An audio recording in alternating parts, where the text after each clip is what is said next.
Hello, everybody, and welcome to a early edition of Alley Talk. We are live streaming the MLB trade deadline up past the 6 p.m. deadline today. It's been an exciting one so far. The Phillies have already made a couple of moves, and we'll get into that. We'll have a couple other guys on the team joining us as we go. Right now, joining me is Tim Sullivan, longtime writer for PSN, usually covering the Sixers, but he covers the Phillies as well. Tim, welcome in. What's up, Alec? How are you doing today? I'm doing well. You know, these trades that the Phillies have made so far have been solid additions, in my opinion. First off, let's get to the main one in that the Phillies traded for probably the best closer on the trade market in Jhoan Duran. Uh, an excellent closer with the Minnesota Twins. Throws, I think he averages just over 100 mile an hour on his fastball. He features the splinker, that renowned pitch that, Paul Skeens and a couple of others use. I think he's going to fit perfectly in the back end of the Phillies bullpen, which they desperately needed help. And they didn't sell the farm to get him for 2.5 years. Tim, when you saw this trade come down, what did you think of this? First, it's excitement. You're looking at going from a guy like Alvarado who started the season as he had lost weight and looked to be in better shape, was had good command this year, and with everything that he had going on, it seemed like once he was done, the bullpen fell apart. And to get somebody of Duran's, um, I guess, level, it's virtually it's not impossible, but for a team like the Phillies to go out and be able to get somebody like that, and then you look at the return, you're like, well, Tate is looks to be like he's going to be a fine prospect. Again, he's just 19. You might be looking at 4 or 5 years from here, and he's already split half his time at catcher and I think DH in the minors, so you don't know where he's going to play. And then you have Abel, who he hasn't had a good minor league career up until this year. And I think a big part of that might be getting to work with somebody like Garrett Stubbs, who's actually a professional and can really help him change what he's doing. And he had some success early with the Phillies, and then it kind of fell apart. Then he goes back to the minors, and he's just doing very well. I think they sold super high on both guys because there's nobody else. And if after that you look at players that got traded, like um, when was it the Padres gave up four of their top 20 prospects in their organization for a closer. It's just amazing to see that they got two players that they sold high on to get a guy that's under control for this year and two more that takes you right to the end of where Wheeler said, hey, I'm going to be done in the end of my contract in 2 years. Yeah, this is the window for the Phillies. And I agree with you. They did sell high, it seems, both on Abel and Tait. Uh, the I think it cannot be understated the work that McAbel put in. And, he tied a 70-year-old rookie record for the Phillies for most strikeouts by a rookie in his debut. Uh, you just have to give him credit. And of course, like you said, Garrett Stubbs definitely played a good role in that. I'm sure we'll hear that as well from when Cory joins us.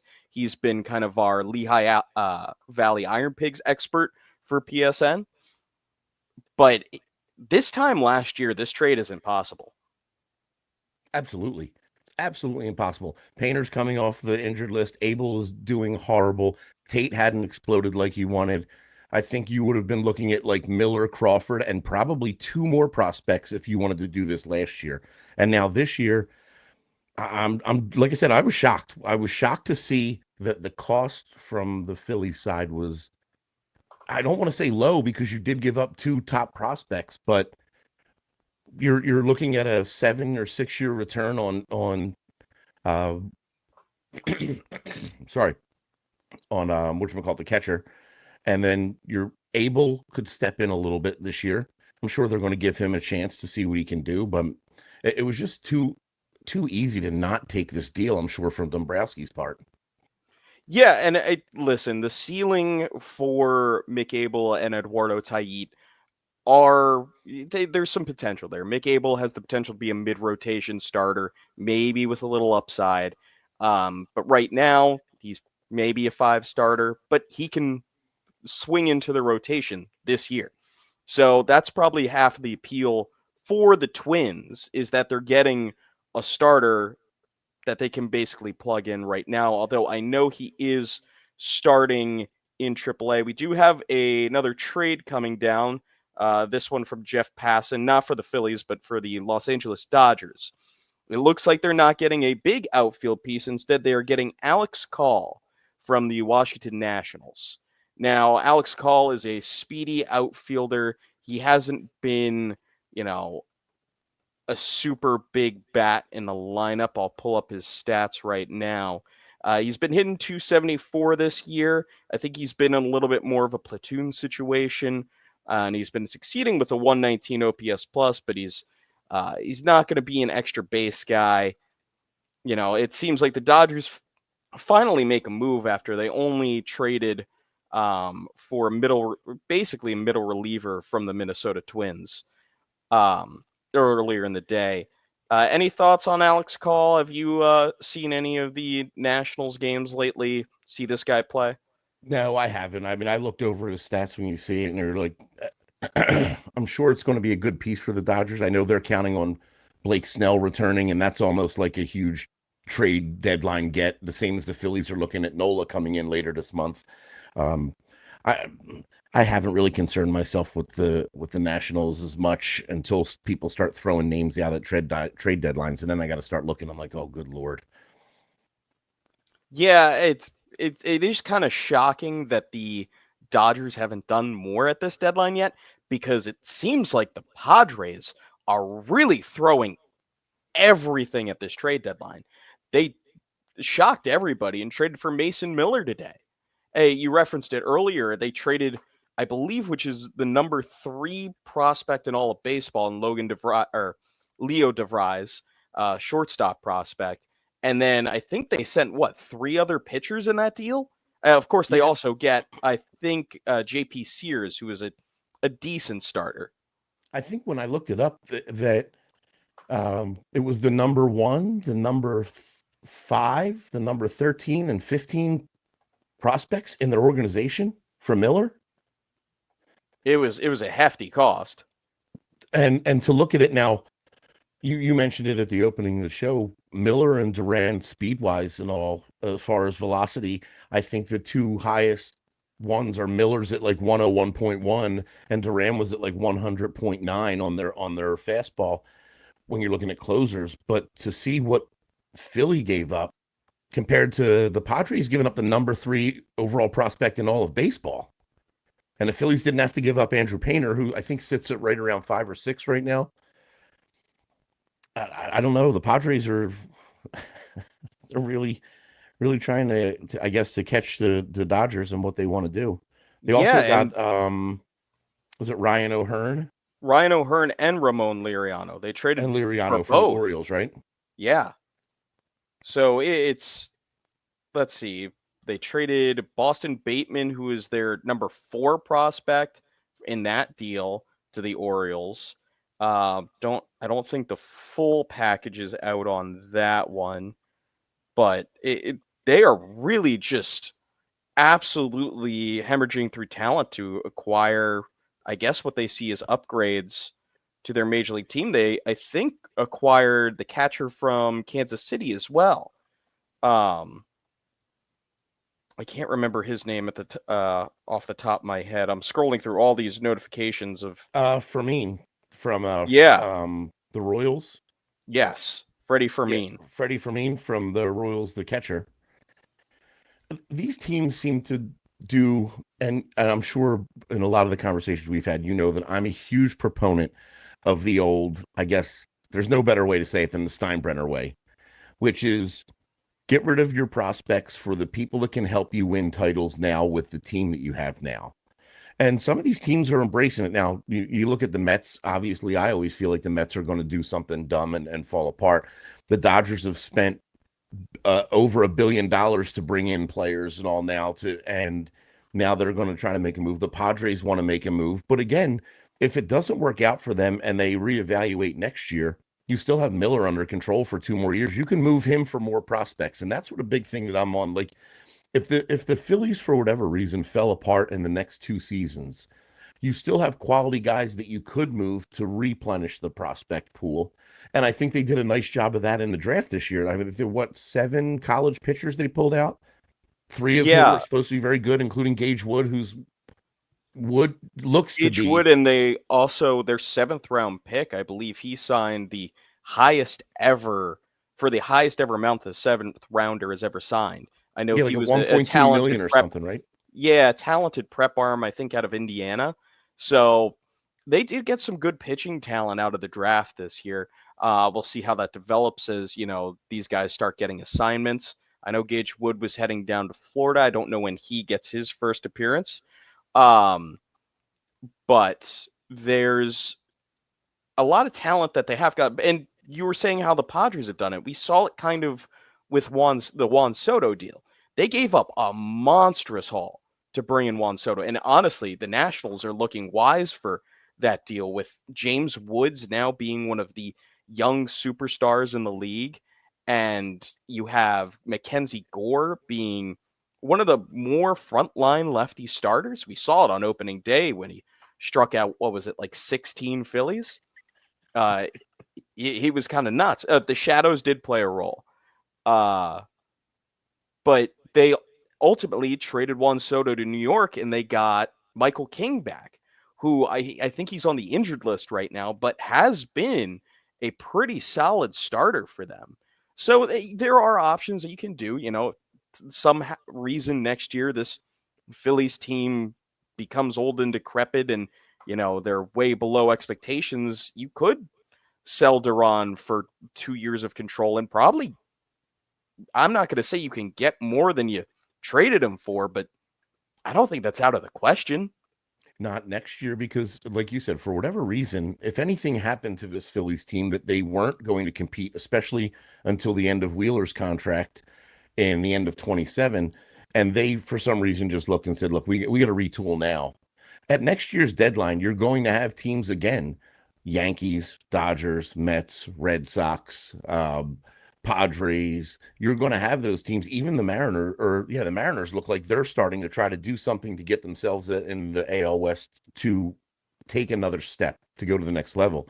And if you have players like Duran that you can move, they absolutely can do it. And like I said, you still have a bunch of young prospects they could move if they wanted to make another deal by the end of the deadline. I've said this quite a few times over the past 2 weeks when people bring up Andrew Painter, that a lot more prospects turn into Kyle Drabeck than they do Paul Skeens. And it's a shame, because Kyle Drabeck was that name we had years back where everybody's like, this guy's going to be a stud. And they moved on from him, and everybody said, how could you? And then next thing you know, when he was 11 and 13, I think, for his career. And I'm not saying Painter's going to do that. He does have the look of somebody that could be a star, And he but definitely has more pure stuff than a guy like Kyle Drabeck. yeah, Um, and this is why the Phillies have treated him like this. They've, you know, basically kept him, well, in bubble wrap as much as you can, but they were ready to promote him 2 years ago. No, was it 3 years ago now that it was that spring training? Was it 22 or 23? It must have been 23. Spring training at 23. it's They got to were be, yeah, ready. because he's 22 now, right? Yeah, he was 19. Yeah. So when he was 19, they were ready to take the bet on him.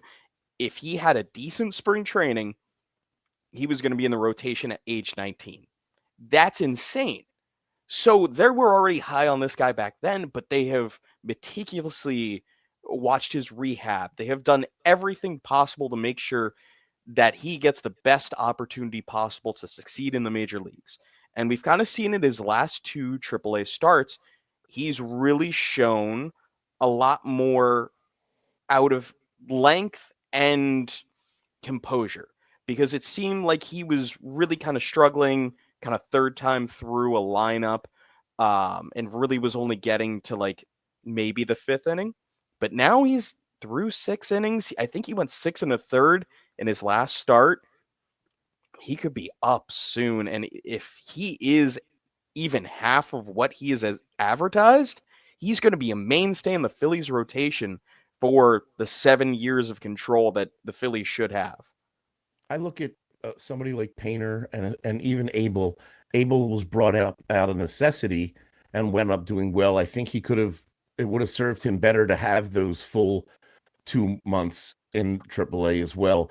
But at that point of their career, you pretty much know what or you know what to expect from them. And I look at it like those guys are down there, and you might have a game where Painter gives up 4 or 5 runs. But my theory on that is when you have it, they're looking at them saying, hey, I need you to work on these pitches, putting them in these areas. And then they'll say, oh, well, he didn't throw this pitch that much this game. He gave up 5 runs. He should go back to the curveball or whatever it is. And when you look at it, you have to say that, hey, you have to be ready for major league hitters.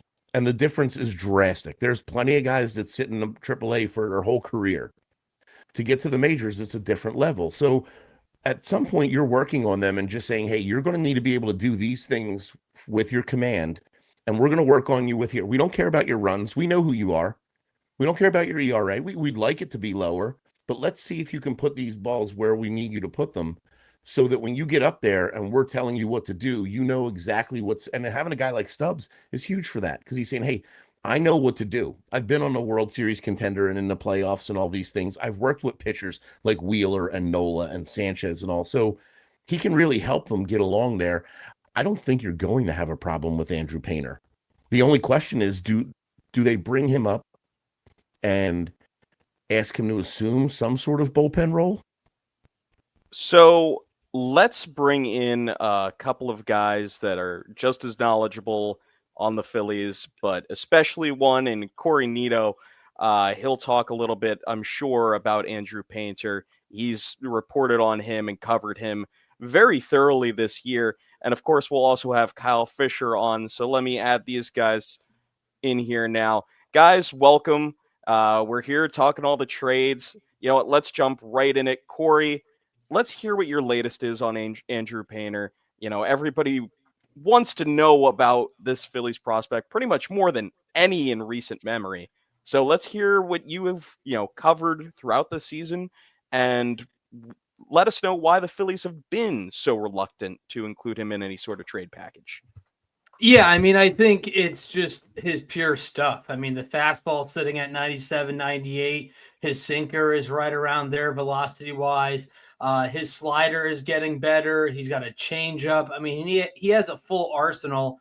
And I was at his last home start, and it was probably his best start overall. He went 6 innings for the first time this season, allowed 2 earned runs. Just 1 hit, 3 walks, 4 strikeouts. The lone hit was a solo home run off the bat of Ryan Mountcastle. So, I mean, this is, that's not somebody that you're like, oh, man, why did he give up a home run? Ryan Mountcastle has spent a good bit of amount of time in the big leagues. And I asked Andrew after the game about that pitch. It was a curveball, which was working really well, and a pitch that he threw a lot more that outing than he did in his previous start. And he said that that's just a pitch that you want to get beat by the best with your best, and that's what happened. And he said, hey, Ryan Mountcastle, he's been the show. He's pretty darn good in his own right. You kind of tip your cap and move forward. And I think Painter is understanding how to become a pitcher now. He admitted, hey, I've been getting ambushed with my fastball here in AAA, and that fastball is his best pitch. So now he's realizing that he has to work his secondary pitches in to get these hitters off the fastball. And then when he does that, he can come in and get 98, 99 blown by them. So 2 really encouraging starts. Last time out was the other day where he went a season high 6 in the third innings, threw a career high 103 pitches. So they clearly wanted him to get stretched out more. And I think also wanted to do an up and down for a 7th time. You know, he only got the first out of that top of the 7th inning, but it was a big building block for him. So there's a reason why Andrew Painter is not touchable in any of these trades. I know some people have got him. He's like, well, look at his stats. He's got an ERA over 4. He's not that good.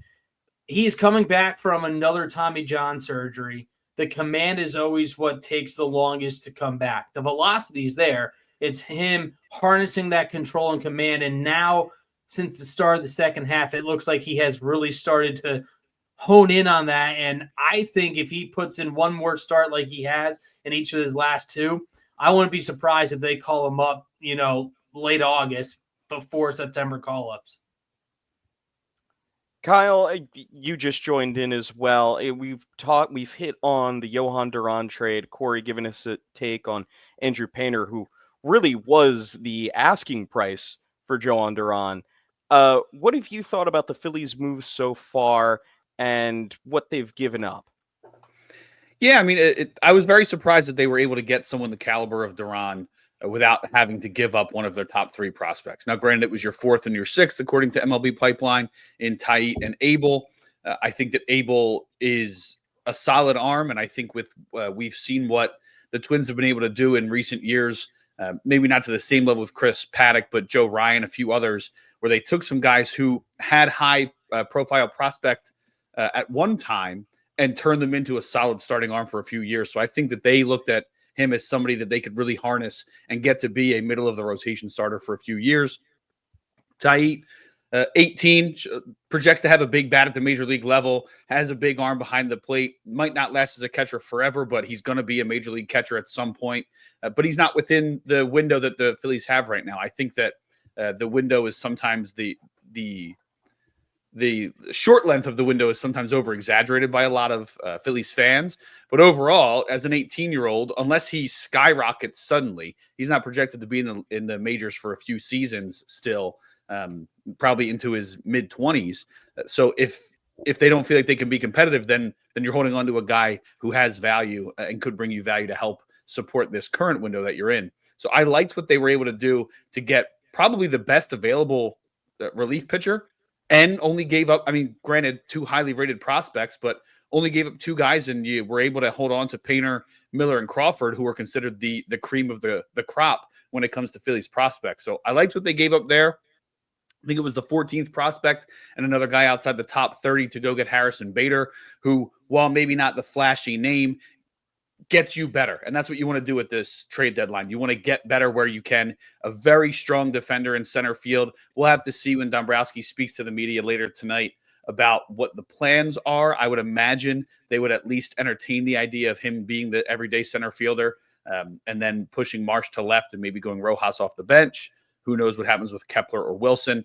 Maybe they pivot in a different direction, seeing a lot of the moves that every other big-time team in the National League has made in the last half hour or so, it seems.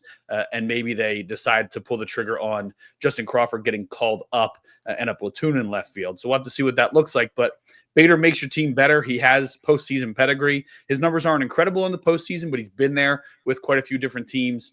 He's seen the postseason plenty, and he brings a little bit of that swagger that you need. Kind of some of that swagger that this team felt like they first had when they went out and got Kyle Schwarber and Nick Castellanos, and people have felt like might be missing as of late. This guy brings the I like the way that Talkin' Jake said it on their instant reaction piece. He said the high tea is flowing over there in Philadelphia. So definitely one of the boys, if you will, Harrison Bader. I think he's going to be a good addition to the clubhouse and brings a little something that they might be missing. So might not be the big name, and we still have another half hour or so to go before that deadline. So who knows if another trade is made, but they gave up. I mean, ultimately you gave up four pieces, two of your top six prospects, but you gave up four pieces and were able to keep your three best without, and greatly improved in two areas. I'll take that every single day of the week.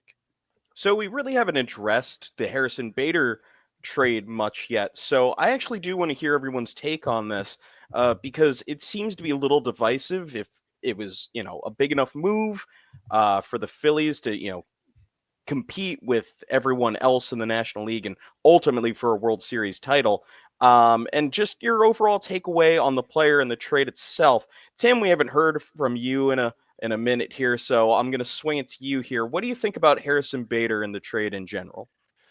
I'm not against it. I was a big proponent of bringing Crawford up with the disarray that the outfield is. But like you said, he gives you that playoff experience. He might not give you those Eugenio Suarez stats that you're looking for, the 35 home runs, and you're looking for a giant bat.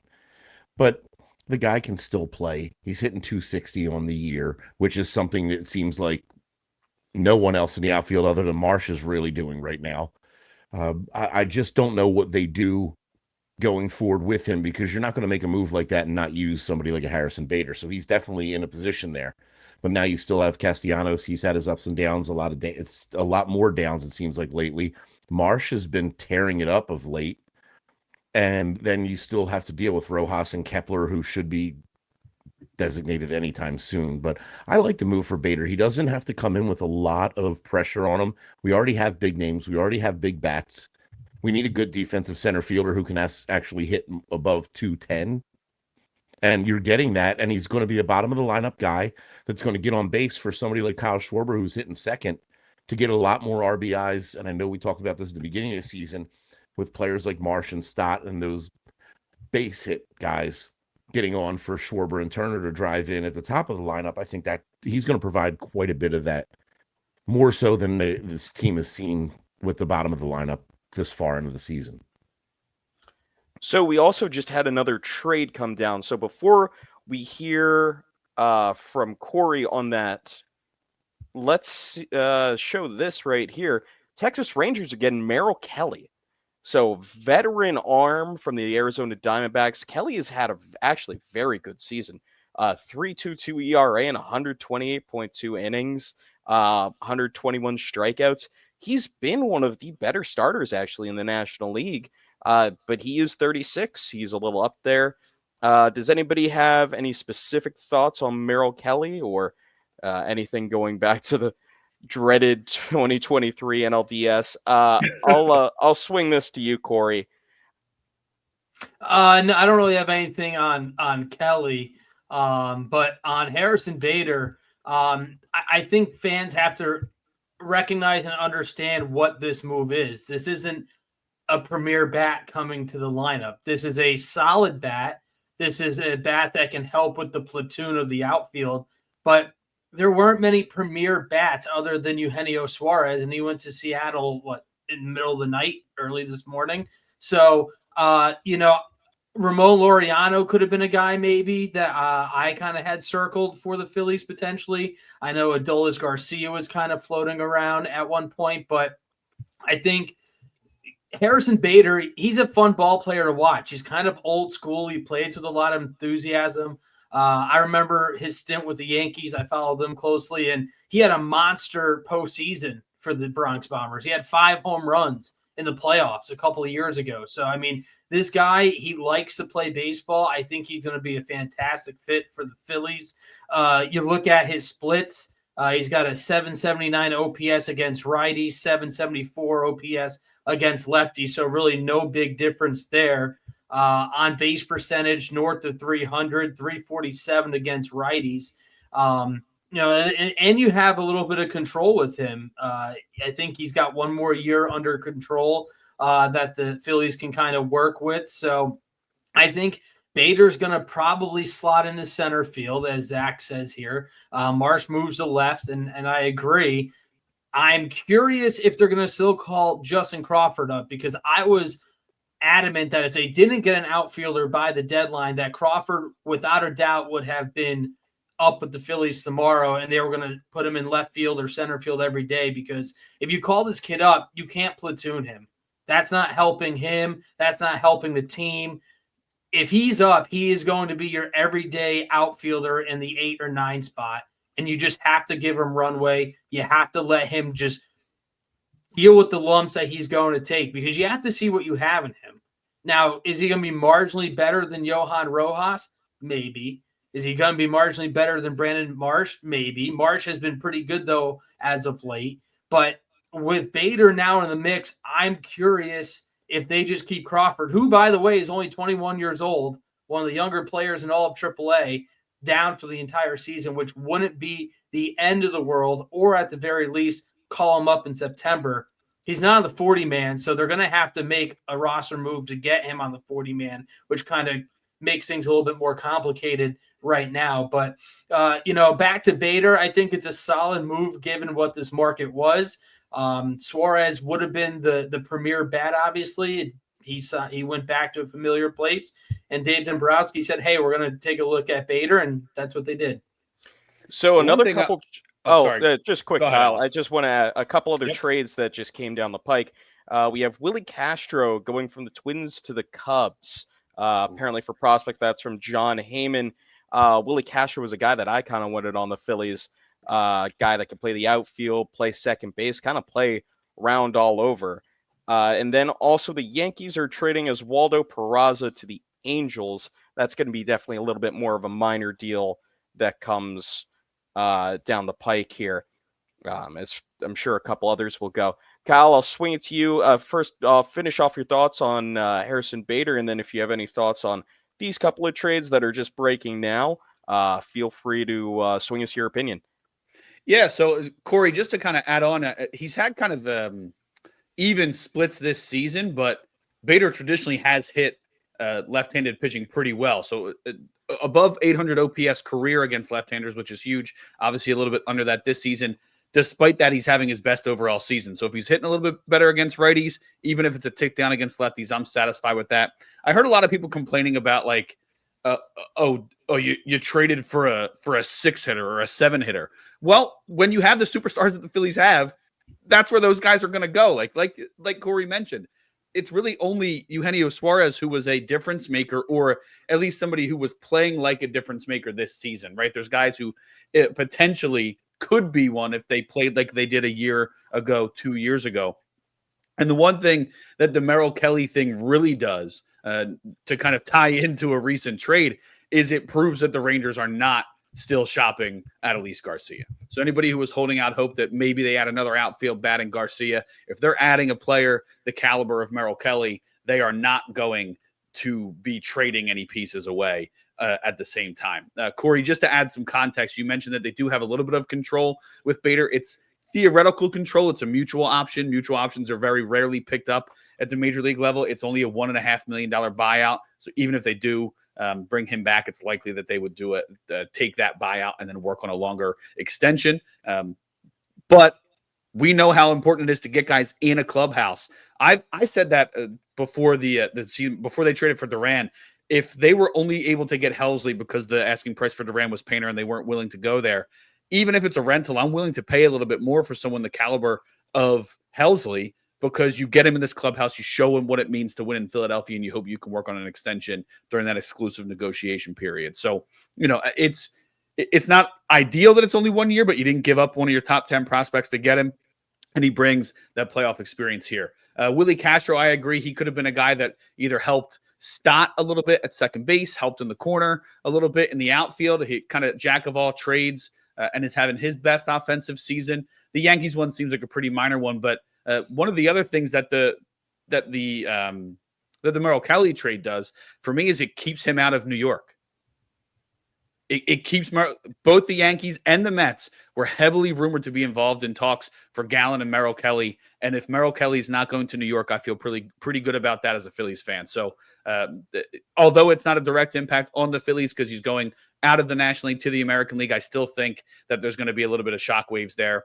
I don't see the Rangers as going on a run, but glad that they feel like they are enough to keep him out of New York. I'll say that. So my last thought on Harrison Bader, I think the defense is going to really help the Phillies here. I think he had about 1.2 D-WAR so far this year, and one of his best years defensively. And he's, I think 31. He's a club mutual option, so he could be here if he does succeed.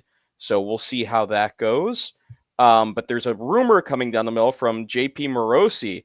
The Red Sox have made a late effort to acquire Joe Ryan, the, of course, ace of the Minnesota Twins staff and really one of the gems of the trade deadline. So we'll see if that happens. But if it does, it could really shake up this AL East.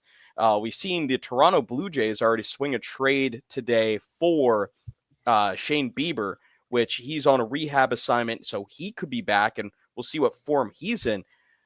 What do you guys think on this race in the AL East? I know we're here in the NL East, maintaining what we're doing and focusing on the Mets and such.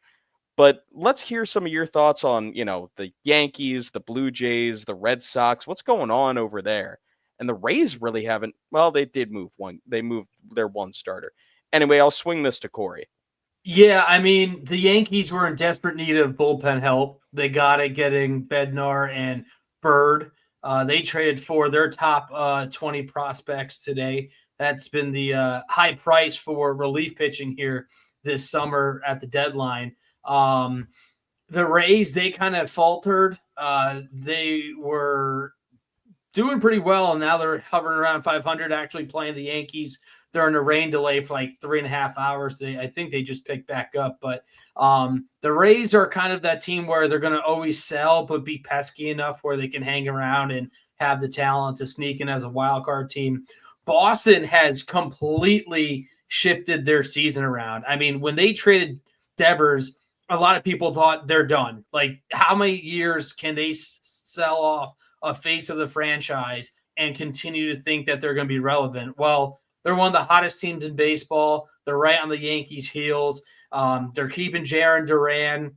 You mentioned Joe Ryan. I heard rumors about them pushing hard for him a few days before the deadline was approaching. So it doesn't surprise me. They've got some really young talent. Roman Anthony looks like he's coming into his own. He was the top minor league prospect in all of baseball just up until last month. And then, the Jays are pesky. I mean, the Yankees had an absolute meltdown in June. The Yankees went from, I think, they were up at 1 point, 7.5 games to the Jays, and they are now 3 behind Toronto. So, I mean, it kind of puts perspective how good Toronto has been playing, and it shows because they went for a bit of a riskier move with Shane Bieber, but it's showing that they're all in to at least make the playoffs. And, the Orioles are the Orioles. I don't know what they're doing. Mike Elias, I think, just loves having the title of having the best farm system, but that's not winning games at the major league level. So you can have the best farm system you want, but if it's not translating to wins at the big league level, then your seat's probably going to get warmer than you'd like. But yeah, the AL East, it's close. It's getting better than what it was, and a lot more teams are involved right now. And then lastly, not related to AL East, but I don't know if you had mentioned it, Alec, before I joined. Alex Call went to the Dodgers. So I don't know if you guys mentioned it, but I know there were some rumors swirling that he might be a fit for the Phillies. And I saw on Twitter that people were not liking the idea of Alex Call being that outfielder, but the Dodgers liked him enough. So he's heading out west. It seemed like the visceral reaction to fans not wanting Alex Call he's been mainly a platoon guy this year. And I think everyone in Philadelphia is getting a little worn out on platoons. Just from last year to this year, a lot of fans just want a solid guy they can get behind and know he's going to be in the lineup pretty much every day. Now, I'm going to switch things up here. I want to go around and see what is everybody's favorite trade of the deadline been. Not exactly the biggest. We're not going to all choose Mason Miller to the San Diego Padres or the other Padres trade of Ryan O'Hearn and Ramon Liriano. But let me start with Tim here. What's been your favorite trade of this deadline? No Phillies trades, though. Can't say a Phillies trade. Well, you can't say a Phillies trade. Why would I do that? Hey, I'm giving you a challenge here. It's the only thing that I care about. I could care less about anybody else doing anything. I watched some of these teams sell off. The Miller one is intriguing to me because it seemed like for the longest time nobody was talking about him or Rooker moving, and that was going to be a big obstacle. But for the A's to get 4 top prospects, knowing that they still have, I believe, 2 more years before they head to Vegas, Rooker's going to be the face for the next couple of years for that team, obviously. But they loaded up on, obviously, the shortstop's the number 3 prospect in all of baseball. They look to be getting ready. So when they open Vegas, they're going to have a good, their goal is to have a good young team. With Miller, you're not sure what you're going to get. A guy that throws 104 miles an hour could be damaging to himself. Rooker's going to give you a good deal. I really like that deal for them. And I was an A's fan as a kid, but I really like seeing them get a bunch of good prospects for a guy, knowing that the Phillies only gave up 2 smaller ones to get Duran. So I'm really impressed with what the A's did. All right, and Kyle, what has been one of your highlights of this trade deadline? The corners going to Seattle in Josh Naylor and more specifically Eugenio Suarez. I mean, I know that I that's think a you might tougher have taken ballpark to Corey's hit. answer. Sorry, It Cory. seems. Sorry. But the talk all season long, even in the offseason, was, man, they need some help at first base. Man, they could use another bat in that lineup. And I know that Suarez has played there before, but he's having his best season, at least power-wise, of his career. And he was a fan favorite up in Seattle. Like, the Mariners tweeted out an old video of him standing on the field yelling, Seattle, right after the trade. And fans were so excited about it. And who doesn't love a midnight breaking trade? Like, I happened to be up last night doing something else and saw it, and I was like, oh, dude, like, nobody else is awake to talk about this, but this is crazy. So I love the late night breaking news. Even Jeff Passan said, like, after he broke it, he said midnight trades are awesome. So like, that was fun, and I don't think the only way we're going to play the Mariners as a Phillies fan is in the World Series. So not an immediate threat to me, and I get to be excited for another fan base from afar. So nice to see them. They're an easy team to root for, an easy fan base to root for after all the struggles they've been through, despite the great names that have come through. So for me, that's the most exciting one for sure. I'll agree on that just because the Mariners are a team that they feel like they deserve to have a run, and they need that offense. So it's exciting to see them actually adding some pieces, and we'll see how that goes. Cory, what's been your highlight of the trade deadline so far? Yeah, I think I'm going to go with David Bednar going to the Yankees. The Yankees just really needed to bolster the bullpen. My pick was Suarez. I agree 100,000% with what Kyle said. I think it's just a perfect fit for a team that always seems to be that first team out, if you will, where they're right there and then they just either fall apart at the end and they can't get that final wild card spot. But the Yankees bullpen has been struggling a lot. Devin Williams has not been the shutdown closer that he was with Milwaukee. Apparently, that's nothing new, though, to Brewers fans. I think Yankee fans saw the ridiculous numbers he put up and were like, oh, my God, it's an automatic 1-2-3 inning. That has not been the case, at least for Devin Williams with his time in pinstripes. But the Yankees have had really bad trade deadlines over the last 5 years. 2 years ago, they got Spencer Howard and Kenyon Middleton. Those were the only two upgrades for Brian Cashman in the Yankees. So this is not their strong suit over the last 5 years. They did address a much needed need and a hole to plug. They still need a starting pitcher, in my opinion, but I would go with Bednar there. That I think it's going to be a good fit. Change of scenery for him. He can play for some legitimate games that mean a lot instead of playing in front of a less than 75% full, beautiful PNC Park in Pittsburgh. Yeah, no, absolutely. The Dodgers, the Yankees did need to address their recent struggles. So Bednar is definitely going to be a big piece for them. Now, in my opinion, now let's not all jump on the team or the player, but I am kind of excited to see Carlos Correa back with the Houston Astros. This is a guy that led them to this postseason success, warranted or not, with certain not conspiracies, because it did happen. Proven, yeah. Yeah, it did happen.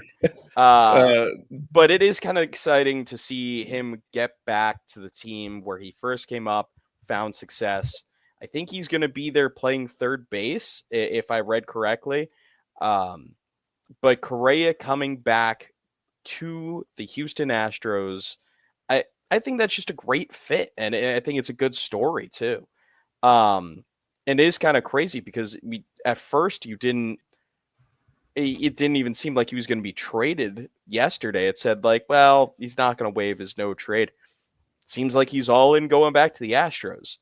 And the Astros are a really interesting team for the fact that they have suffered so many injuries this year. My one coworker is an Astros fan. It's like, yeah, we got like 12, 15 guys on the IL. I'm like, that can't be right.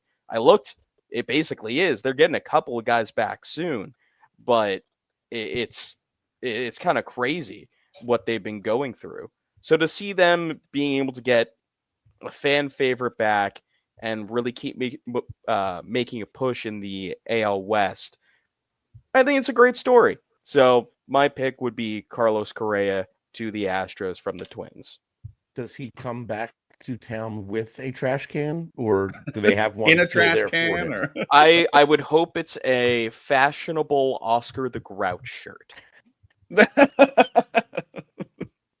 I I like that. listen. I love subtle nods. I mean, I'm not happy about what happened, and I think the players from that whole thing should have faced some consequences because it was the worst scandal since 1919. So you think you'd want to put a heavy foot down, but you know that's a different topic for another day. This is trade deadline talk.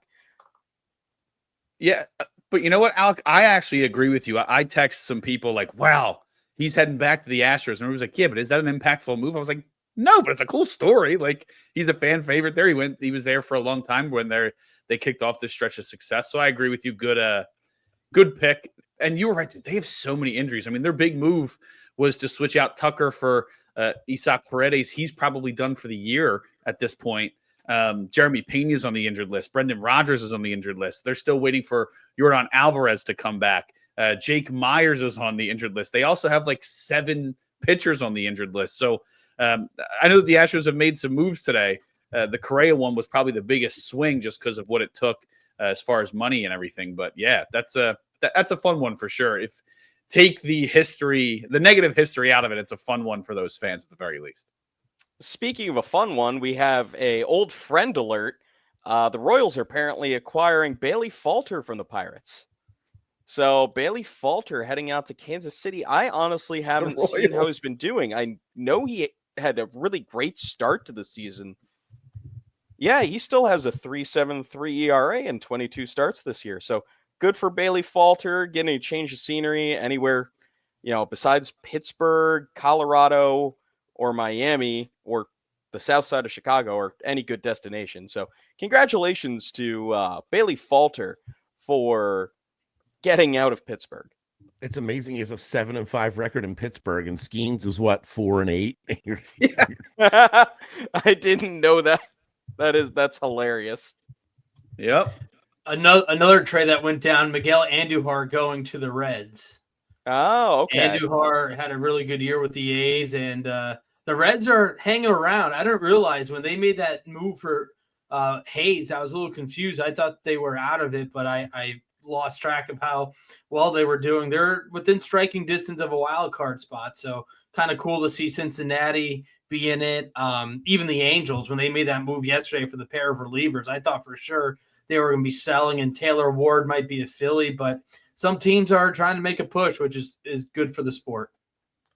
Yeah, and the Angels seem to do this every year where they just don't they won't commit to selling pieces that. Now, granted, Ward has another year of control after this year, and Adele has 2. So I think that it would have taken a lot to get those guys. But they did this with Shohei. They should have sent him out and got a king's ransom for 2 months of a guy. And instead they're like, we're kind of close, right? Let's hang on. I think for their fan base, it's good that they keep trying. You have Mike Trout there. You want to try and at least act like you're going to attempt to win when he's under contract still. So I agree with you to an extent, Cory, but I just don't understand that move from them at all. So we do have we got one breaking trade, but I want to mention this first. Apparently the Marlins are not going to trade Sandy Alcantara, which seemingly is a huge mistake. I know he's having a down year, but you could have gotten something for an expiring contract, and they're not going to trade Sandy Alcantara. That is confusing to me. Isn't everything from somebody that lives in South Florida for years, from 98 on, everything the Marlins do as an organization is questionable. Well, 2004 on. But even before that, when they won the title, then they sold off everybody, then they sold the team. And you go through from being down there, everything they've dealt with, it seems like you find a good prospect, they build them up, they trade them away, and it's constantly a retooling. The stadium's in I don't want to say a bad area like locally, it's just it was a poor spot for that. They're just a mismanaged organization, and it doesn't matter which owner's in there.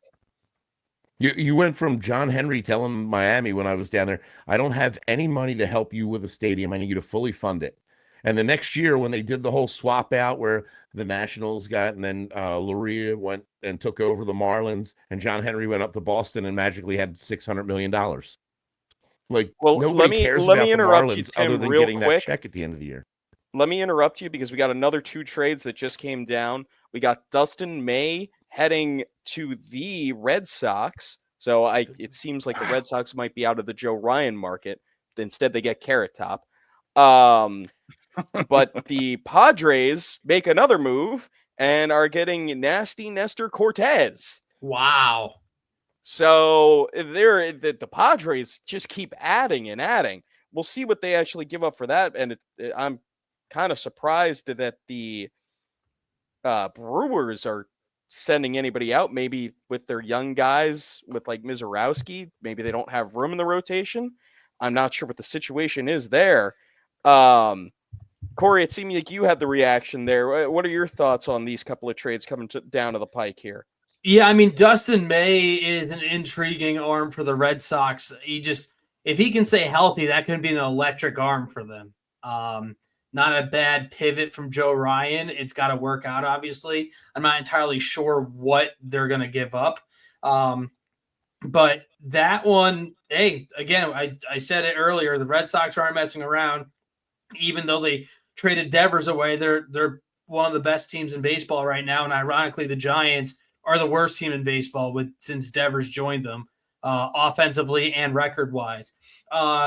Nestor Cortez, it's solid. Some Yankee fans still might have PTSD from him giving up the grand slam to Freddie Freeman in the World Series, but that's besides the point. But yeah, I mean, I think you make a good point. I think the Brewers have a ton of talent manufacturing and developing their young pitchers, and Mizorowski is one of them. He could be their future ace, depending on how much longer Peralta hangs around. But yeah, I mean, AJ Preller out in San Diego, he's wheeling and dealing. I mean, like it, hate it, whatever. I have a couple of buddies that are Padres fans, and they're just kind of scratching their head like, what is this guy doing? I mean, it's basically, is he going to go all in this year? And if they get bounced in the first round, do they fire him because he basically blew up the entire farm system? Or does he stay around because he has the gumption to make these moves? Because let's face it, they have to compete with the Dodgers every year. So if you're not making moves to at least compete with LA, then I don't know what you're exactly doing in the NL West unless you're hoping for a wild card spot. So, yeah, 2 interesting moves there for sure. And we got another trade coming down. Now the Tampa Bay Rays sending Jose Caballero to the New York Yankees. So I believe that's MLB steals leader is going to the Yankees. Yeah, I wonder if he's going to just go across the hallway. They're playing each other right now. Who did we see that with yesterday? Sir Anthony Dominguez. That's right. That's right. Philly. Another he old made an friend. appearance that night too. Really? That's crazy. It was in the middle of a doubleheader. Yeah. He was traded in the middle of a doubleheader and then pitched against his former team in the night game. Love that. We only have 7 minutes left in this deadline. So we'll see if Oh, we got another trade. We have Phil Maton going to the Rangers. I think that he was with St. Louis Cardinals this year, right? Phil Maton, I believe he was the Cardinals, yeah. So we have that going down. This has been one of the most active trade deadlines, I think, in recent memory. Tim, you have been around longer than any of us. So I'll throw this to you. Do you remember a trade deadline with this many deals going down? And we got another one. Cubs are acquiring Taylor Rogers from the Pirates. So the Rogers brother gets traded again. This is crazy. And Tampa Bay just got Adrian Hauser from the White Sox. What is going on here? Rogers just traded? He was just... Tim, quick, say something while you can. I can't keep up. No, this is chaotic because before this is awesome. A lot of teams wanted to hold on. I mean, years back when you guys were just starting kindergarten, the Yankees were just constantly moving players left and right. And every other team that the Yankees wanted to deal with, that was the most exciting part of the deadline. You'd get 4 or 5 trades and they'd re-gear up to try to win a World Series. But this is out of control now. It seems like every 5 seconds you're looking down as the wire comes down to it. And you're like, oh my God, somebody else, somebody else. I keep waiting for the Phillies to do one more, but I know they're done. I was going to mention that, Tim. You see all these moves, guys. Is this worrisome for you that the Phillies may have just gotten Duran and Bader? Now, I don't think that's a terrible deadline, but I think a lot of fans are hoping, or we're hoping for more. Obviously, there's 5 minutes until 6, and then there could be deals that trickle in past the deadline as long as they get it to the league office in time. But if it is just those two guys, how would you grade this deadline now? I'd have to say a high B, and I'm going to say why. The maneuverability of the parts that the Phillies have, and I think that Dombrowski might be looking at that saying, hey, Bader gives us some experience. He does give us depth, but he gives us a good starter in center field. Obviously, Duran is on a different level, but that enables you to say, hey, we have our closer. Now Kerkering and Strom, if Robertson comes back up, you get a couple of guys for your middle bullpen stuff. Marsh has been playing great. JT has been playing since May. I think JT is hitting 300 since June 1st. Marsh is up over 300. Harper seemed like he just needed 10 days back before he started raking. Kyle Schwarber is an extra $1 million on his yearly contract every game he plays. Everybody's been playing like you would expect a team with this type of name recognition to do. And just those two little moves allow you to utilize players like you should have utilized them earlier. The bullpen wouldn't have been a mess if Alvarado was closing every game. Now you have players like I said, Marsh has been tearing it up lately, playing better. If he's more relaxed and knows that left field is his spot and he's going to bat 8th or 9th every game, then let it happen. Same thing with JT. JT's moved up from 7th to 5th and all, and he's been raking. It doesn't matter. He's not hitting home runs. He's still driving in runs and getting hits. The team really is starting to come together. And I think you give them a B because they didn't get that one huge bat name, Aquan or somebody like that they were, or Eugenio Suarez. But I see Alec pointing. So go ahead, Alec. So Luis Robert isn't moving. Thank God. He is not moving. So the Phillies don't have to worry about where he's going. That's from Mark Feinsand. So that's good news for the Phillies. That is obviously someone that has been of conversation. He's definitely the ultimate change of scenery guy. I don't know how him and his agent are going to reconcile having to probably stick with the White Sox for another year. So we'll see how that situation plays out. Well, is it a player option or a team option? No, it's a club option, but it's $20 million. So we'll see if they pick that up. I'm assuming they're going to if they're keeping him. So yeah, I don't see why you would keep the guy and then just let him walk at the end of the year. Apparently, the reason the asking price was so high is because they still feel like he has that ability in him, and they looked at him as more than a rental. That was what I read in the Zielecki and Gelb articles. So still only 27, correct? He's young. I don't know. I know he's young. I don't know his age. He might be a little older, but to Kyle's point, to view him as a controllable player with a pair of $20 million options with the lack of production he's been putting up is almost laughable.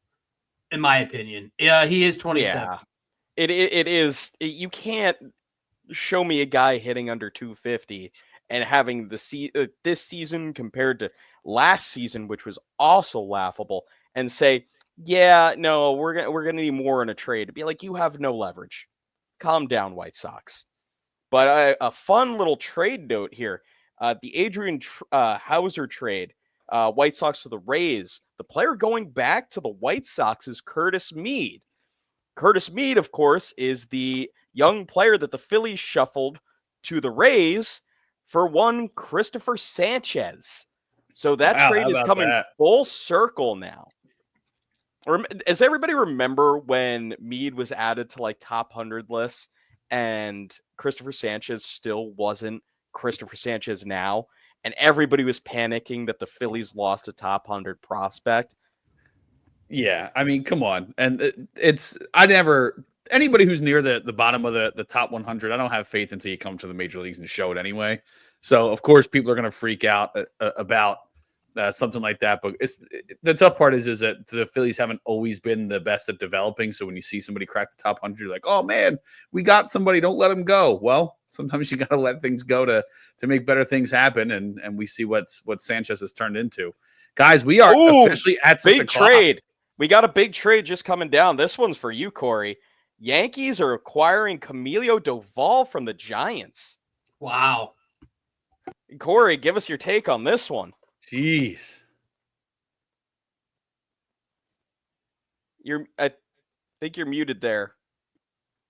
Can't hear we you, lost Cory. Corey. There we go. I'm there you are. So, Let's hear I don't your know if thoughts you're on this. speechless or not. No, I mean, that would have been the option B for the Yankees, I think, if they didn't get Bednar.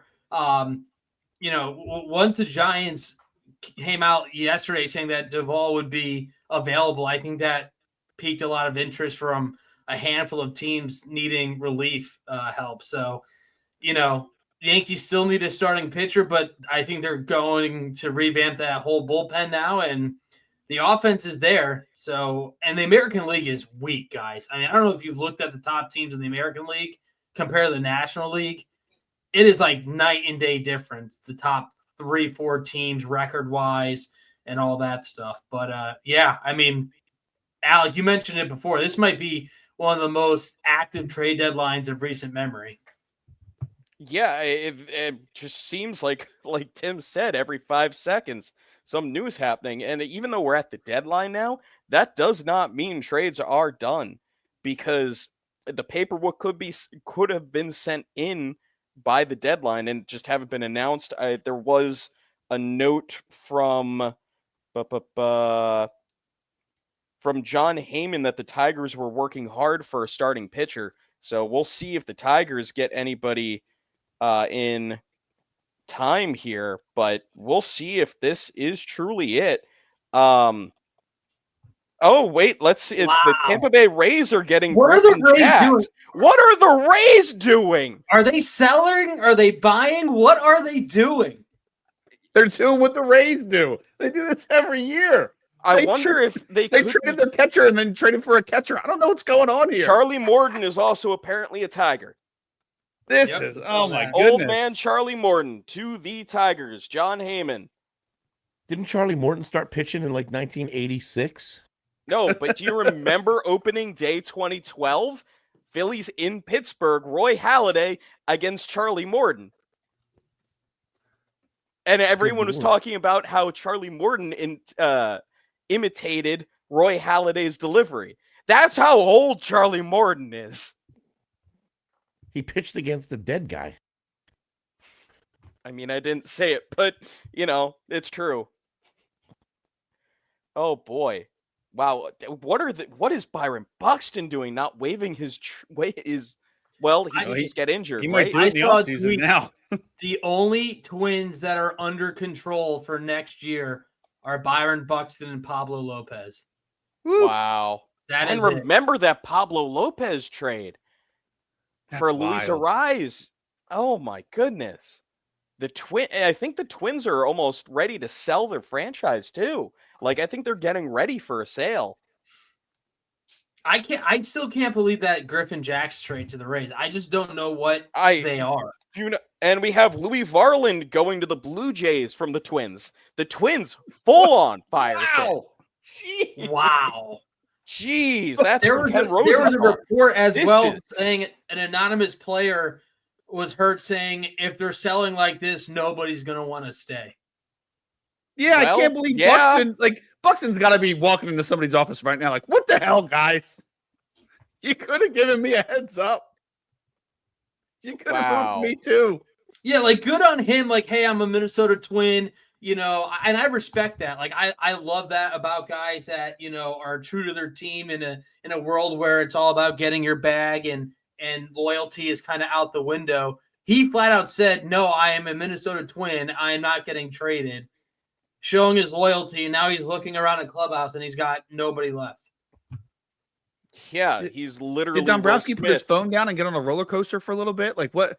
All these moves that could have happened. I don't know what's going on here. I'm I mean, curious I what the guess Twins are getting for Jax, though, because that's got to be a decent haul. yeah, we're gonna have to monitor that as it comes through. But I feel like just people are feel left out because the Phillies kind of did this early being yesterday and earlier this afternoon with their two moves. But I think the Phillies still got what they needed, and I think they're going to be okay. We'll break that down as soon as the madness finally calms down. I'm still vigorously scrolling through Twitter, and I'm not calling it X. I never will. Thank you. Yeah, no, I'm good on that. But yeah, let's Ty like France traded to the Blue Jays, apparently. Who's that? Ty France. Ty France. Oh my goodness. Who doesn't love a little French?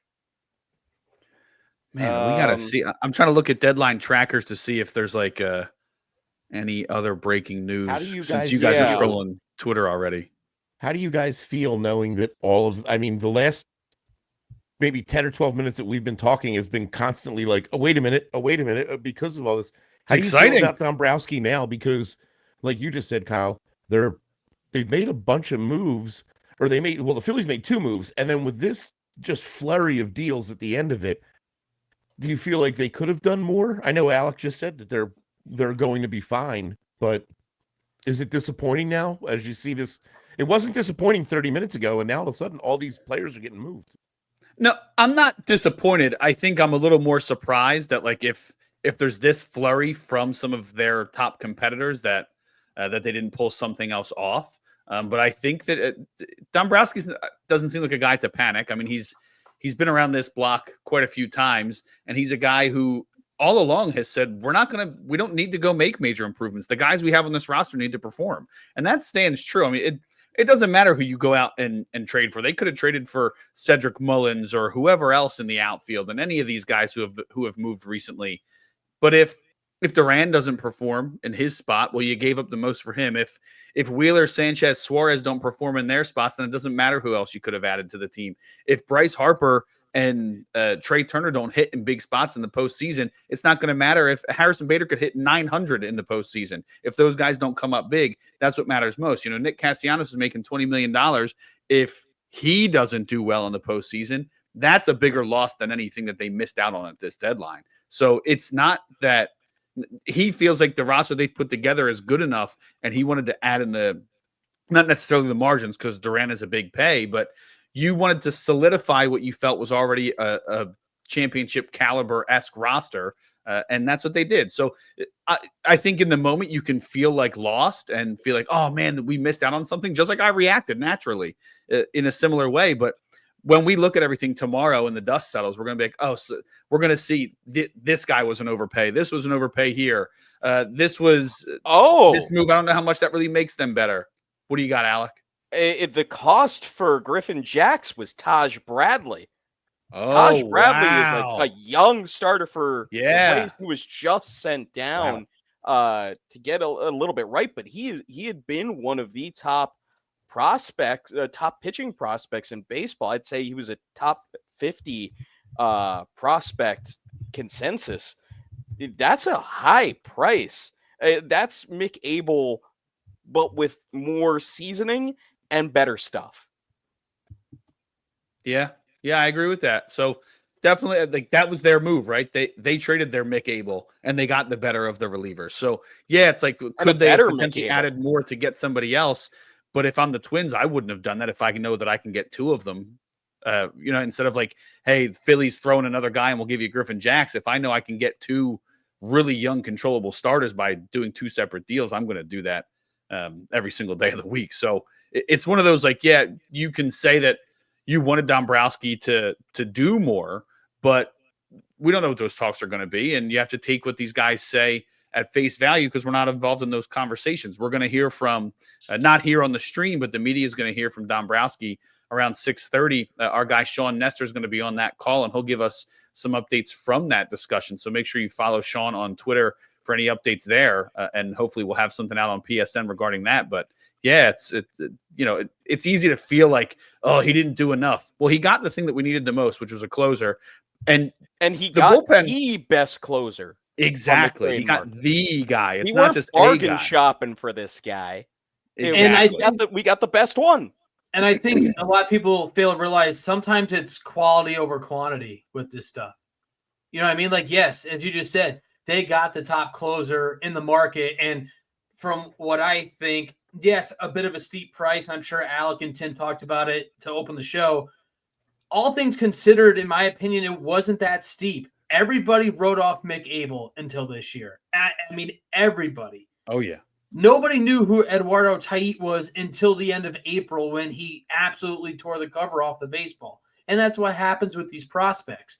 But as you know, people understand, and Kyle, you mentioned a little bit too with that move, it fits the Phillies' window to win now. Does it sting that Tait might be a slugging DH catcher, first baseman in 6 years?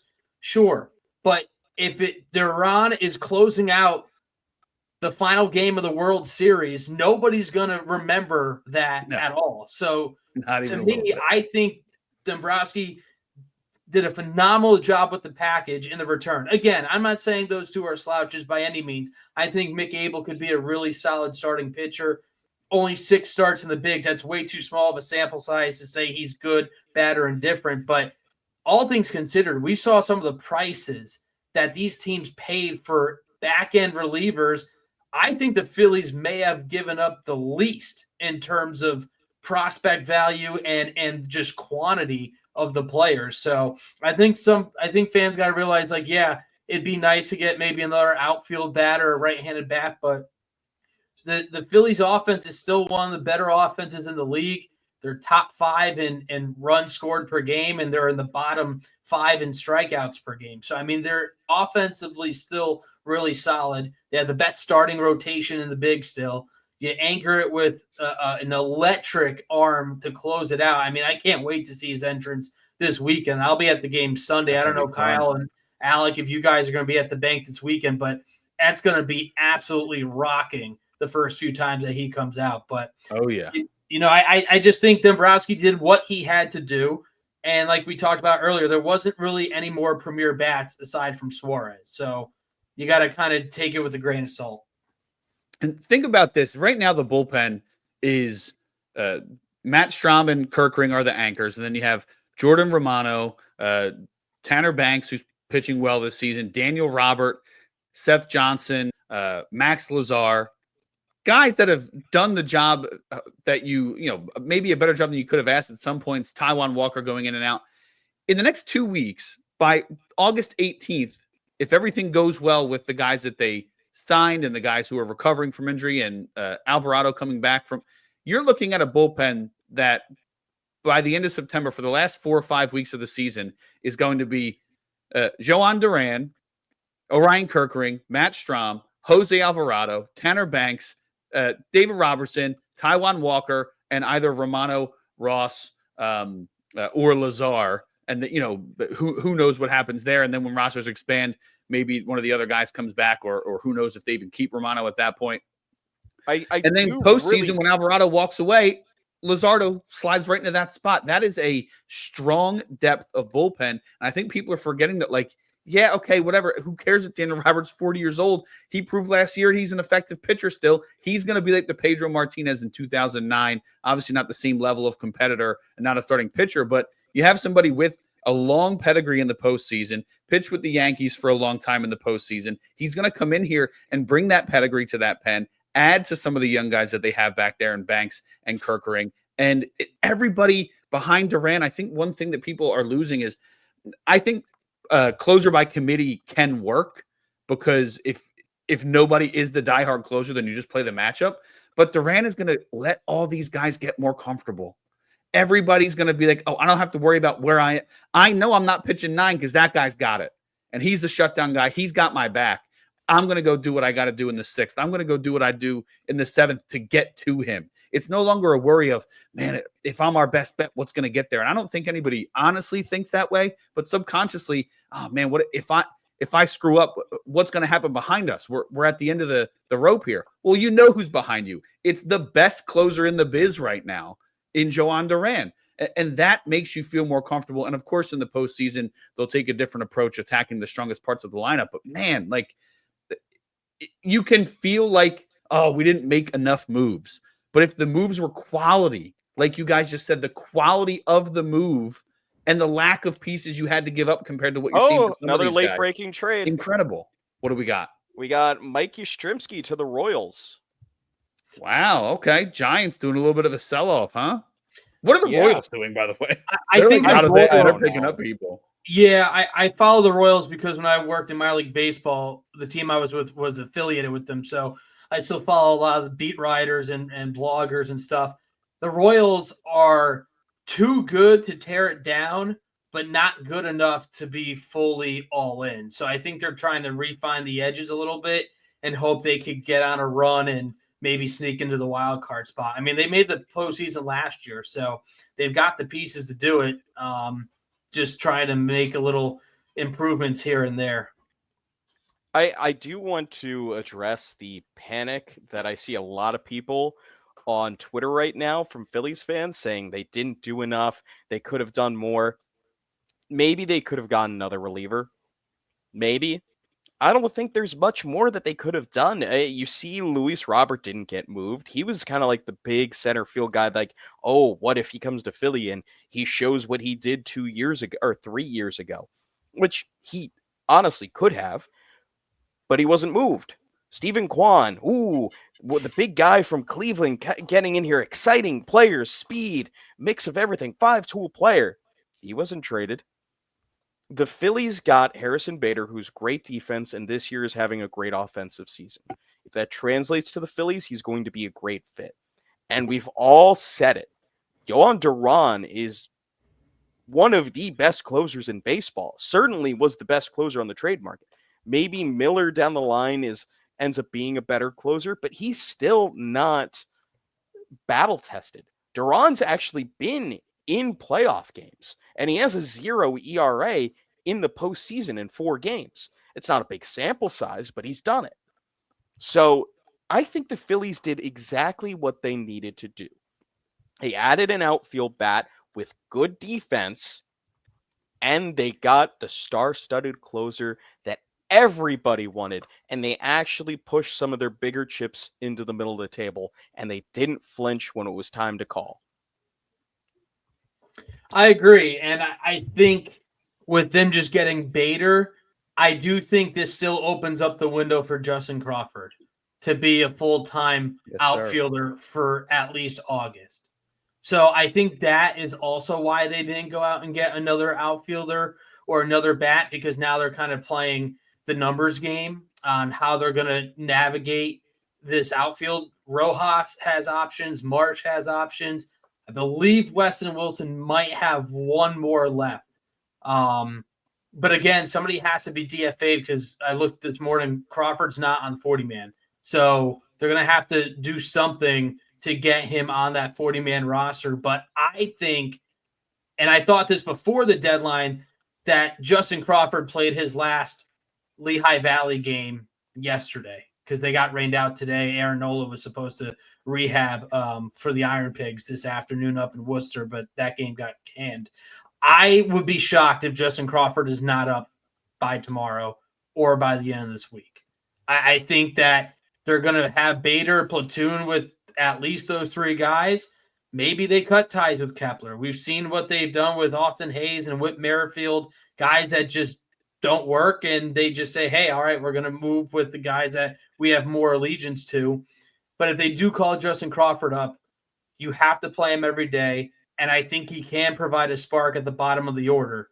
He's not going to hit for power. He's going to hit the ball on the ground. He's going to use his lightning speed to get around the bases.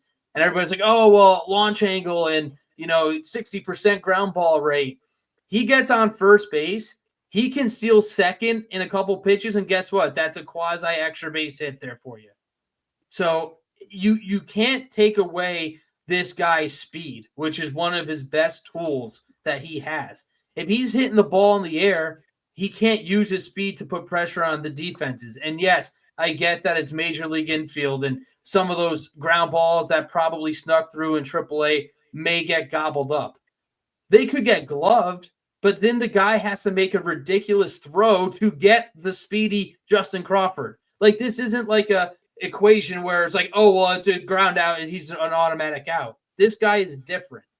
I'm not saying he's going to be a perennial all-star, but they have to see what he is about, because he could be a nice role player this year down the home stretch to provide some speed and some spark at the bottom of that lineup.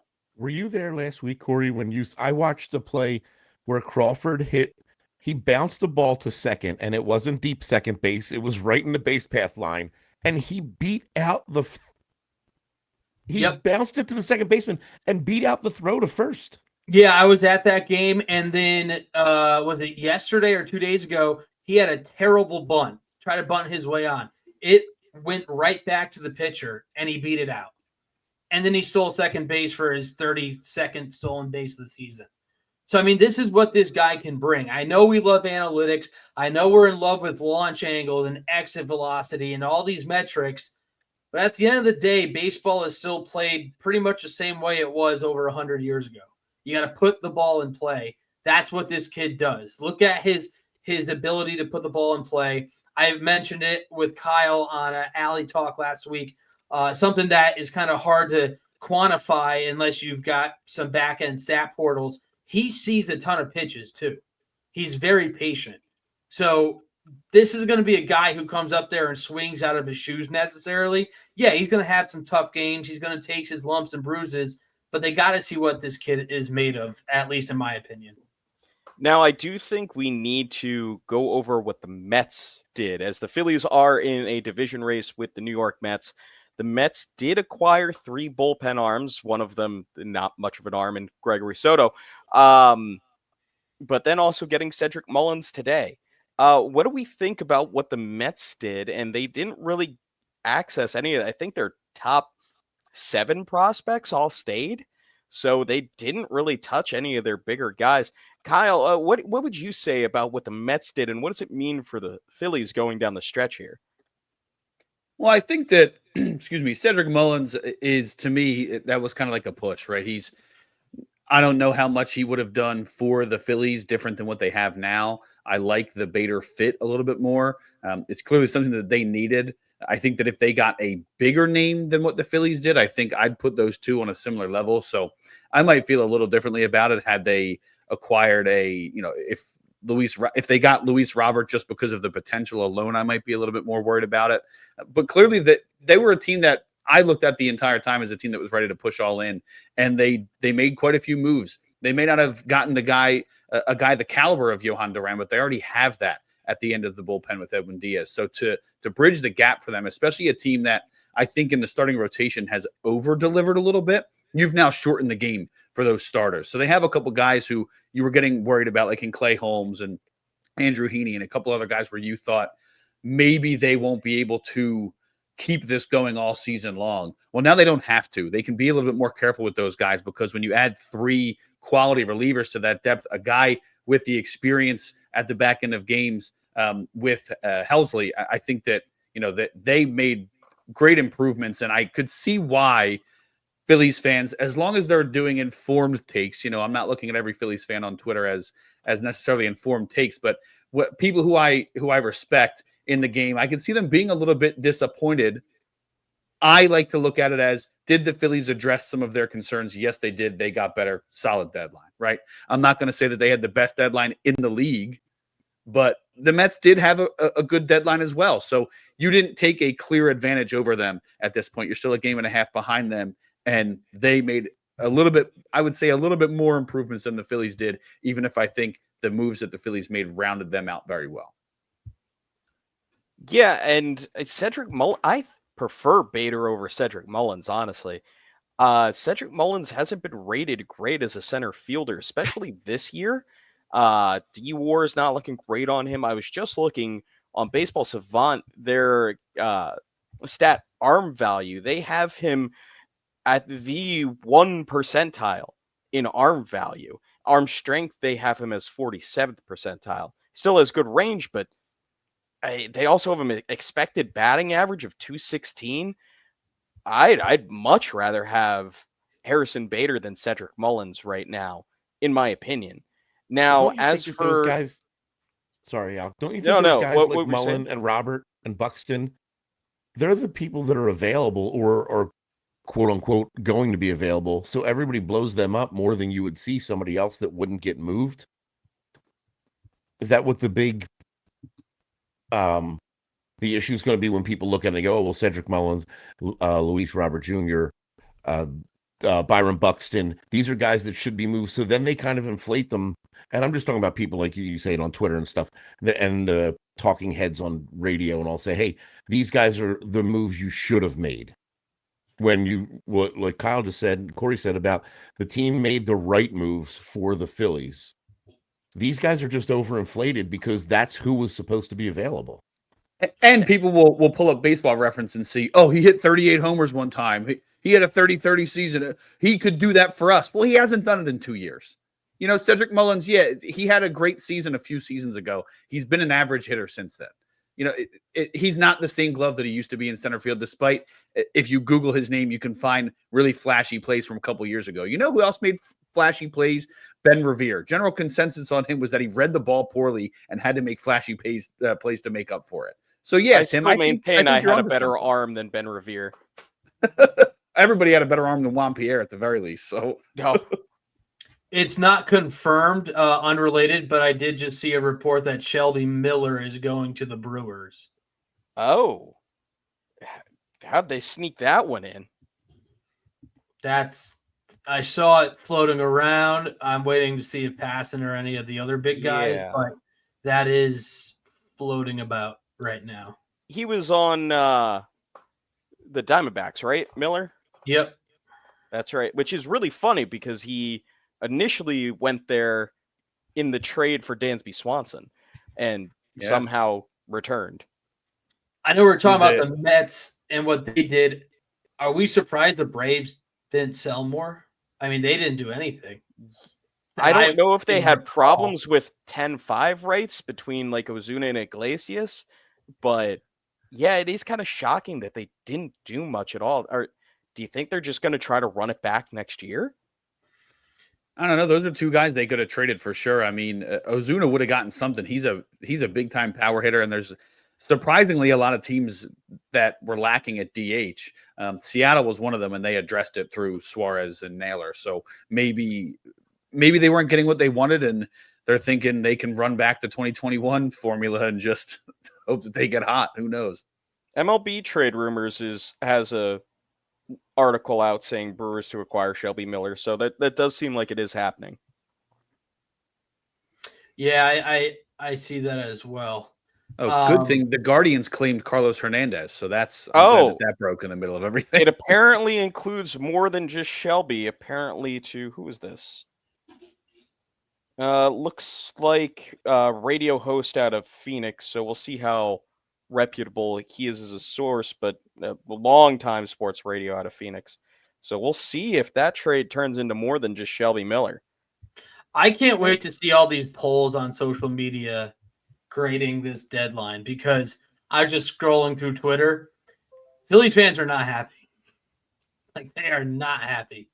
So we might be in the rare corner or the boat that isn't filled right now because we believe that they're solid moves. They could have done maybe a little bit more, but I don't think you could be mad at what they've done. Unless Tim has some. Oh, there he goes. You have. We could do a whole other episode on how I feel about Philadelphia fans, knowing that I'm an obnoxious one myself. They're all going to next year when, let's say, Bader and Duran work out phenomenally. They'll be the first ones out standing outside the bar having a cigarette and saying how they knew it was happening. Don't get me started. My question to you guys is, everybody's going to give a hard time about Alvarado coming back, and they all know that Alvarado can't play in the playoffs, that Nola's been hurt, Bohm is now hurt. But if you're Dave Dombrowski, do you look at something like, if Alvarado's there for September, and we already know what we're getting out of him, he provides a little bit of not relief for the team, but relief for Duran, relief for Kirkering, relief for Strom, where he's going to allow you to have that arm, and you're like, hey, we're not worried about him pitching in the playoffs because he can't do it. Go out there and give these guys a little bit of a break. So our bullpen that's been so horrible this year is going to have more live arms in the playoffs because he allows you to rest those guys on. You don't want to pitch Duran on 3 close games, maybe if they're playing the Mets in a series or something. And you're like, hey, we can throw Alvarado out there and give Duran a rest. Same thing with Kirkering or Strom and stuff. Bohm comes back. If Nola comes back and does well, that's another one that opens it up where you're expanding these. Like, these are more maneuvers, and I know that it's going to be the excuse that Dombrowski uses, everybody will say, but realistically, you're talking about getting 3 good players back for the end of the year, or 3 very good players for the end of the year to make it easier on the rest of the team. Yeah, it's weird because Dombrowski has said that from the beginning, and people just don't want to hear that. But Aaron Nola is going to add length to the rotation, and as a result, the bullpen. Like you just outlined, Jose Alvarado, if he pitches even close to how he did the last 2 seasons, doesn't have to be how electric he looked at the beginning of the year. If he pitches anywhere close to what he did the last 2 seasons, that is an extra arm that allows you to, like you said, I mean, he might be on board with this as a way to apologize to his teammates. They might run him out there 2-3 days in a row just to give these other guys a reprieve because they know, hey, you're going to have an extra month compared to the rest of us to recover. Like there's moves that are going to happen. And Cory, who knows? Andrew Painter could get called up tomorrow. Justin Crawford could get called up tomorrow, and all of a sudden you're looking at what feels like 2 additions is really 4, plus Robertson in 2 weeks, plus Nola when he comes back, plus like all of a sudden, I know they're not actual trade deadline moves, but you have like 7 new or returning players coming back in the next 2 to 3 weeks. Look, I understand why you could get frustrated. I know what Twitter is, so I take all that with a grain of salt. I get feeling like not enough was done. But like Tim said, if they go out there and perform, then guess what? It was enough. I'm going to quote what the Phillies had a late move. Whoa, hold on. Yeah. This is just from the PR email. The Phillies have acquired Matt Manning from the Tigers, which it's an intriguing arm and some depth for them. There's Let's see. It's not going to be big. They designated him for assignments. That's a nice little pickup, but the Tigers did. I mean, when they traded for somebody else, they designated him for assignment. But little depth, younger guy, only 26 years old, starting pitching depth. Maybe they move him to the bullpen. Maybe they see something they like with him. 4.88 ERA this year. Sad news though. Last year. Lehigh Valley's team barber Devin Sweet was DFA'd for the corresponding. That was one of the better like stories that came out of Lehigh Valley this year. That's Manning's interesting. You know, like Kyle mentioned, 27 now. He's pitched in 50 career games, a 4.43 ERA. I know he's been dealing with an injury bug. Not a big strikeout guy, but you can never not have enough pitching. So see what happens. Yeah, I think that's an interesting ad. Give some length to the pen or just depth in general, some starting depth. Yeah, I have nothing bad to say in that move. We have Stanley Kropinski asking what they give up. It was 18-year-old. It started with a Q. Yeah, I'm not even going to attempt to do that. Oh, Joseph Quinones. You nailed it. There you go, Tim. You missed the Enye, but close enough. Now, what you do is you attack it and you just say that's how it's said. Well, yeah. Look, Stephen A. Smith has made millions off of doing just that. So, you know, that's I fine, like the but this is strategy Tim Sullivan, and I have to attack him. So the Quinones is an outfielder who's 18 years old from Venezuela, and he is in the Dominican Summer League, hitting 287 with a 777 OPS, 2 homers, 16 runs batted in, 5 steals, more walks than strikeouts in his young career, 28 to 24. And he's a ball magnet. He's been hit 9 times in each of his first Jordan seasons. Montgomery is part of the Shelby Miller trade. Wow. So they trade They trade Nestor Cortez to the Padres, and they get Jordan Montgomery to the Brewers, along with Shelby Miller. And haven't That's the for D-backs John been trying to Heyman. get out from underneath Montgomery, like since the moment they signed him? Yeah, well, didn't their owner publicly bash him? Yep. Yeah, it was so embarrassing. I still can't believe that happened. So, of note, for those who like to dabble in gambling, post deadline odds to win the World Series right now. I'll open up to you guys first. Who do you think is the front runner? The Dodgers. Yep, Dodgers are at plus 240. Who is second? The Mets. Is it the Padres? It's got to be not. the Phillies. Is it the It Blue is Jays? the Philadelphia Phillies at plus 800. Oh, The wow, that's a Dodgers big plus drop. 240. Yankees are third. Tigers and Mets are tied for fourth at plus 1,000. And the Astros are at plus 1,100, rounding out your top six. I'm just saying value pick Blue Jays. I don't want them to win the World Series, but I think that might be a value pick. At my age, I don't think I could take another Phillies Blue Jays World Series. Of all of us that remember. Listen, that's still heartbreaking. I'm so happy that was 3 years before I was born. I was a year old. Yep. I was drinking and smoking something out on my friend's porch when he hit it. Oh, no. Ooh, how old was I? I was 4, but I was also like 13 years away from being a dad. So, I guess that makes you an old 4. Is That's that what you want us to say? one way to kind of A clarify. veteran 4-year-old. An old 4. Oh, what a way to cap things off. We got to cut that one for sure. Yeah, I think that is a good way to wrap things up here as we all age ourselves here at PSN. Thank you all for joining us today. If you stuck with us for the whole hour and a half, I have no idea why, but thank you anyway if you did. It's been a wild trade deadline. Still things I'm sure to process, prospects to evaluate, so forth and so forth. But all we can say now is let's see what Bader and Duran do. So for myself, Kyle. Wait, we got to plug tomorrow's Alley Talk. We have to plug tomorrow's Alley Talk. Come on, Kyle, man. since you'll be hosting, why don't you give everybody a preview of what you'll be talking tomorrow? Every single Friday on Alley Talk, we talk all the latest and greatest Phillies news, 2 p.m. Eastern, here on Philly Sports Network's YouTube and Twitter accounts. So make sure you check us out tomorrow. We will have all the details of the trade. So our focus, I'm going to have a whole spreadsheet put together.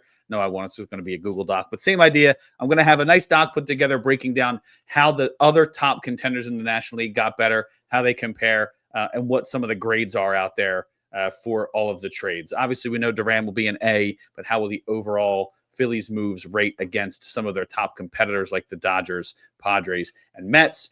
Anybody from the team who can join, it's usually a solo show, but anybody who can will.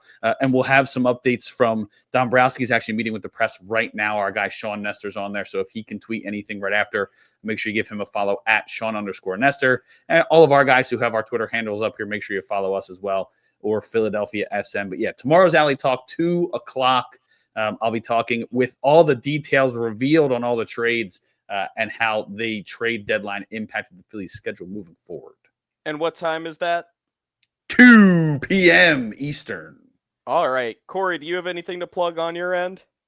Not really. I'll be at the game on Sunday for Sunday Night Baseball for PSN, so it'll be good to be back at the ballpark. It's been a little while. I don't know if you guys are covering any of the games this weekend, but PSN will continue to provide the best coverage possible. And looking forward to seeing the excitement surrounding these 2 new additions in CBP.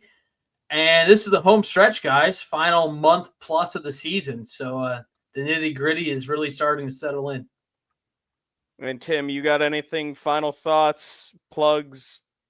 I gotta start putting out some more Phillies content since my first one was so successful.